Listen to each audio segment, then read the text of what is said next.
I'm so blessed every day by your quilts and projects that come over here to the quilting studio. Let's go ahead and talk about what this is. We're going to resume that. We need to get a new bobbin into her, so here we go. Linda brought this over. I get a lot of wonderful quilts from her, and panels and wall hangings. She has one very similar to this, so if you look back on my channel, you'll see one very, very much like it. Sister-in-law saw it and said, well, I would like to have one of those. So Linda's making one for her as well. It's not exactly the same, but it is very similar. The design I'm putting on here is my Feathers and Swirls, which is the exact same as I put onto Linda's, and I'm doing it in my beautiful Sesame Seed color of thread right there. She wanted to have those feathers and swirls because they look so much like the filigree swirls that she has right here. So look at how beautiful that is. It does go over top of itself back and forth quite a few times, so it's not perfect for every quilt, especially something like a minky or anything that has a lot of stretch to it, like a t-shirt quilt. That wouldn't work out really great, but it's gorgeous on this quilt right here.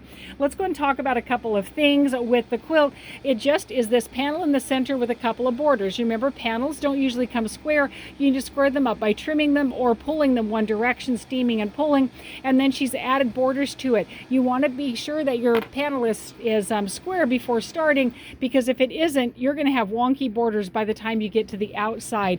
Let me show you these borders that Linda made.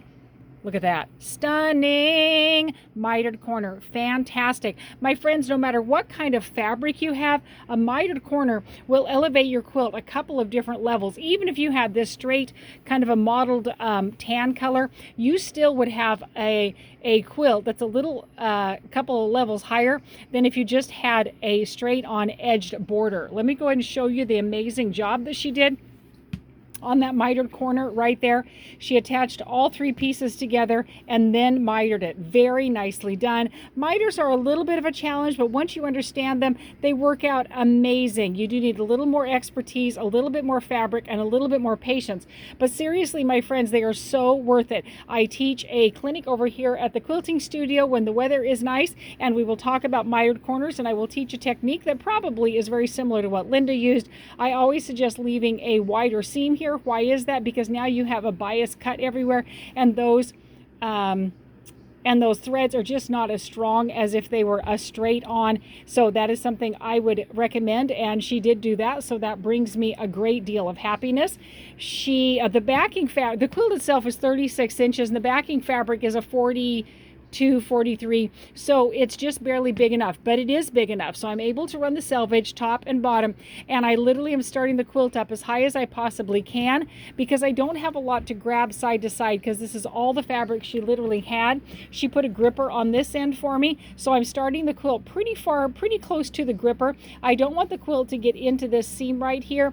I want to allow her to just be able to take that off when she is done, but again, adding that gripper right there allows me to be able to hold onto the quilt itself and have enough space on the backing. So because of that, I did run this on the edge. I could have turned the quilt and ran it this way, but that means I'm running the selvage on both sides, and there wasn't as much fabric on each side of that as there was because she added the gripper. So I had to make a choice, and that was the way that I determined to do it.